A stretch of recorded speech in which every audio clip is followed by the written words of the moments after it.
Hi friends, welcome to my channel. Friends, இன்னைக்கு நம்ம கற்பூரவள்ளி துவையல் தான் பார்க்க போறோம்.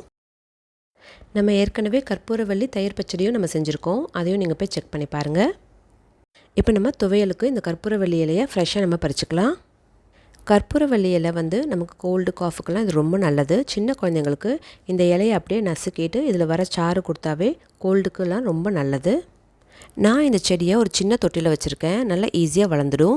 இப்போ நம்ம ஃப்ரெஷ்ஷான இலைகளாக பறிச்சிட்டோம். இது மண்ணெல்லாம் போகிற வரைக்கும் நல்லா வாஷ் பண்ணி எடுத்துக்கலாம். இது நல்லா வாஷ் பண்ணிவிட்டு தண்ணியெல்லாம் இல்லாமல் வடிகட்டி எடுத்து வச்சுக்கலாம். இப்போ ஒரு கடாய் சூடு பண்ணிவிட்டு இதில் 2 டீஸ்பூன் எண்ணெய் சேர்த்துக்கலாம். எண்ணெய் நல்லா சூடானதுக்கப்புறம் 1 டேபிள் ஸ்பூன் அளவுக்கு கடலைப்பருப்பு சேர்த்துக்கலாம். இது கூட 1 டீஸ்பூன் உளுத்தம்பருப்பு, 1/2 டீஸ்பூன் ஜீரகம் சேர்த்துக்கலாம். இது கூடயே 3 வரமிளகாய் சேர்த்துக்கலாம். 2 பச்சை மிளகாவை உடச்சி சேர்த்துக்கலாம். இது நல்லா இந்த எண்ணெயிலே வறுத்துக்கலாம். அடுப்பு நல்லா மீடியம் ஃப்ளேமில் வச்சுட்டு இது நல்லா வறுத்துக்கலாம். பருப்பெல்லாம் கோல்டன் கலரில் மாறட்டும். இது கூட 10 சின்ன வெங்காயம், ஒரு 4லேருந்து 5 பல் பூண்டு சேர்த்துக்கலாம். பருப்பெல்லாம் நல்லா கம்மியாக சேர்த்துக்கிட்டோம் அப்படின்னா இந்த துவையல் ரொம்ப டேஸ்ட்டாக இருக்கும். இப்போ பூண்டு சின்ன வெங்காயம் நல்லா வதங்கட்டும். இப்போ நம்ம இந்த வரமிளகாய் தனியாக எடுத்து வச்சுட்டு இது கூட நம்ம வாஷ் பண்ணி வச்சுருந்தா கற்பூரவள்ளி இலையை சேர்த்துக்கலாம். இது எல்லாத்தையுமே நல்லா சேர்த்துட்டு இதை ஒரு தடவை கலந்து விட்டுக்கலாம். இது கூடயே கொஞ்சமாக கொத்தமல்லி சேர்த்துக்கலாம். நல்லா வாசனையாக இருக்கும். இது எல்லாத்தையும் சேர்த்து ஒரு 2லேருந்து 3 நிமிஷம் நல்லா வதக்கி விட்டுக்கலாம்.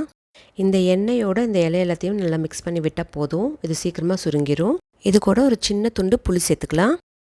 இப்போ நம்ம ஸ்டவ் ஆஃப் பண்ணிவிட்டு இது கூட ஒரு 1/4 கப் அளவுக்கு துருவின தேங்காய் சேர்த்துக்கலாம். தேங்காய் வந்து இந்த சூட்லேயே நல்லா வதங்கிடும். இப்போ நம்ம தனியாக எடுத்து வச்சு இந்த வரமிளகா கூட 1 டீஸ்பூன் அளவுக்கு கல்லுப்பு சேர்த்து மிக்ஸி ஜாரில் ஒரு ரன் அடிச்சுட்டு வந்துடலாம்.